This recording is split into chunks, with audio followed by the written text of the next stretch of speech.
Hello friends, সবাই কেমন আছো? আশা করছি সবাই খুব ভালো আছো। আবারও চলে আসলাম তোমাদের সামনে আমার একটা ছোট্ট ভিডিও নিয়ে। তো কালকে ছিল গণেশ পুজো, আর আমার একটা ফ্রেন্ডের বাড়ি গণেশ পুজোতে নিমন্ত্রণ ছিল, সেখানেই চলে গেছিলাম। তো যাওয়ার সময় একটু মিষ্টি নিয়ে নিলাম। তো তারপরে ওদের বাড়ি গিয়ে যেটা আমার চোখে পড়লো, এই যে এখানটা লিখে রেখেছে হাত দেবেন না মন্টু ঘোষ। আর ও লিখেছে ওর বরের উদ্দেশ্যে, যেন ওর বর ওর কোনো জিনিসে হাত না দেয়। যাই হোক, তারপরে চলে গেলাম ঠাকুর দেখতে। তো গিয়ে ঠাকুরের ছবি তুলে নিলাম। আর এখানটা রয়েছে গণেশ, যেহেতু গণেশ পুজো। আর এখানে দেখো ছোট্ট একটা গোপাল রয়েছে, আর এখানে বড় একটা গোপাল রয়েছে। খুব সুন্দর লাগছে গোপালগুলোকে। তো তারপরেই সবাই মিলে একটু ছবি তুলে নিলাম। আর এরা হচ্ছে আমার মেয়ের নাচের স্কুলের সব বন্ধুর মা। যদিও বা এরা এখন নাচ শেখায় না, আমি আর আঁকিই রয়েছি নাচের স্কুলে।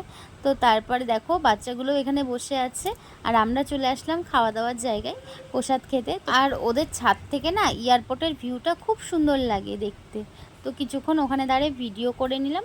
নিয়ে আমরা যেহেতু অনেকটা রাত হয়ে গেছিলো, আবার বাড়ি আসবো, তো তাই জন্য বেরিয়ে পড়লাম সবার সঙ্গে ছবি তুলে দেখা করে। তো তোমাদের ভিডিওটা কেমন লাগলো তোমরা অবশ্যই জানিও। ভিডিওটা ভালো লাগলে একটা লাইক করে দিও। দেখা হবে অন্য একটা ভিডিওতে। ততক্ষণ সবাই সুস্থ থেকো, ভালো থেকো, টাটা।